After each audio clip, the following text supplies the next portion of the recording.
دل کو یوں بے وجہ نہ اداس کرے، اللہ ہے نا آپ اس سے بات کریں۔ بے شک جس کو ماں باپ ادب نہیں سکھاتے، اس کو زمانہ ادب سکھاتا ہے۔ اگر میرا علم مجھے انسان سے محبت کرنا نہیں سکھاتا تو ایک جاہل مجھ سے 1000 درجہ بہتر ہے۔ رشتوں کی قدر کیجیے، کیونکہ پھر تصویریں کسی کی کمی کو پورا نہیں کر سکتی۔ دولت کے بھوکے کو کبھی حقیقی راحت نہیں ملتی۔ حکمت ایک درخت ہے جو دل سے اگتا اور زبان سے پھل دیتا ہے۔ یہ دنیا تو اس قابل بھی نہیں کہ تم اس کی طرف چل کر جاؤ، حیرت ہے کہ تم اس کے پیچھے گھسیٹتے چلے جاتے ہو۔ جو شخص علم رکھے اور اس پر عمل نہ کرے وہ ایک بیمار ہے جس کے پاس دوا تو ہے مگر علاج نہیں کرتا۔ جو یہ چاہتا ہے کہ دنیا سے جانے کے بعد بھی اس کے اعمال کا سلسلہ ختم نہ ہو تو اسے چاہیے علم دین کو عام کرے۔ عن قریب اللہ تنگی کے بعد آسانی بھی پیدا کرے گا۔ بے شک بڑی برکت والا ہے اللہ جو تمام جہانوں کا پروردگار ہے۔ قرآن حکیم انسان کو وہ عظمت بخشتا ہے کہ پھر ایک عام اور بے قیمت انسان بھی بے حد قیمتی بن جاتا ہے۔ کامیابی کی پہلی سیڑھی کوشش ہوتی ہے، کوشش سے غلطی، غلطی سے سبق، سبق سے تجربہ اور تجربے سے کامیابی حاصل ہوتی ہے۔ اپنی مصیبتوں کو چھپاؤ، اللہ کا قرب حاصل ہوگا۔ عورت اگر شعور پا جائے تو فرعون کے گھر موسیٰ علیہ السلام کو پال سکتی ہے۔ پھلوں کو کلو کے حساب سے تولا جاتا ہے، جواہرات کو قیرات کے حساب سے تولا جاتا ہے، سونے کو گرام کے حساب سے تولا جاتا ہے، لوہے کو ٹنوں کے حساب سے تولا جاتا ہے، مگر سورۃ الزلزال میں بتایا گیا ہے کہ آپ کی نیکیوں کو ذرات کے حساب سے تولا جائے گا تاکہ اہل ایمان کو ایک ذرے کے برابر نیکی کا بھی اجر عطا کیا جا سکے۔ برے سلوک کا بہترین جواب اچھا سلوک اور جہالت کا بہترین جواب خاموشی ہے۔ اندھے کو جب نظر آنے لگ جائے تو وہ پہلے اس چھری کو پھینکتا ہے جو سہارا بنی۔ ذمہ داریوں کے ہجوم میں جو چیز سب سے پہلے گم ہوتی ہے وہ انسان کی اپنی شخصیت ہوتی ہے۔ ماں کے بغیر تو گھر میں رکھی ہوئی چیز نہیں ملتی اور تم سکون ڈھونڈ رہے ہو۔ وظیفہ صرف شکر کا کیا کرو کہ یا رب العالمین تیرا شکر ہے۔ جب کوئی پریشانی ہو تو الحمدللہ پڑھنا شروع کر دیا کرو، اللہ تکلیف دور کر دے گا۔ دنیا کے تکبر سے انسان اتنا برباد نہیں ہوتا جتنا دین کے تکبر سے برباد ہوتا ہے۔ ایسے نیک نہ بنے کہ ہر بندہ گناہگار نظر آنے لگے۔ ہمیشہ کے لیے کچھ بھی نہیں ہوتا، اپنے آپ کو دباؤ کا شکار نہ بنائیں۔ کچھ بھی ہو، کیسے بھی حالات کیوں نہ ہو، وہ بدلیں گے، ضرور بدلیں گے۔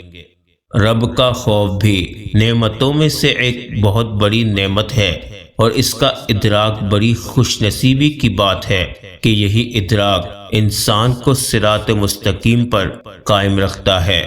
یا اللہ میرے ماں باپ کا سایہ میرے وجود پر ہمیشہ آباد رکھنا، آمین۔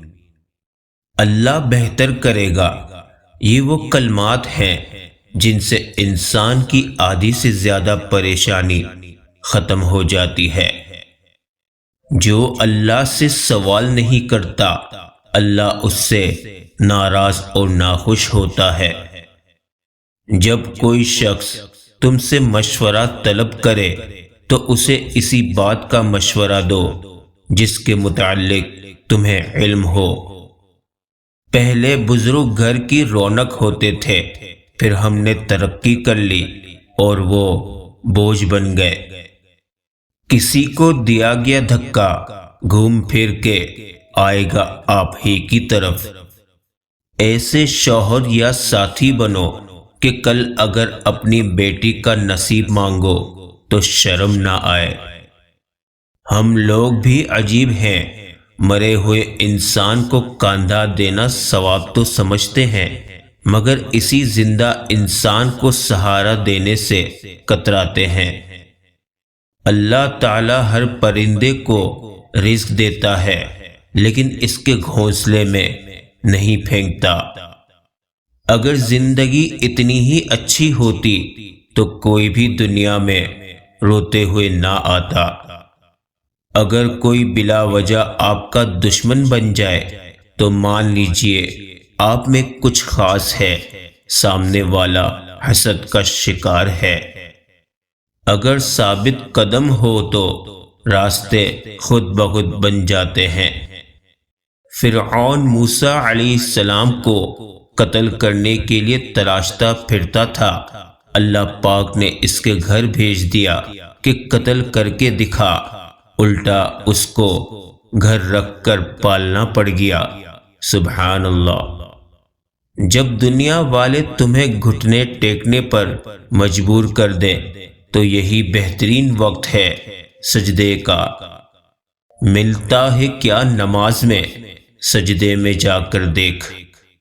محشر کے دن ہر چھپی ہوئی چیز ظاہر ہو جائے گی، ہر خطا کار خود رسوا ہو جائے گا۔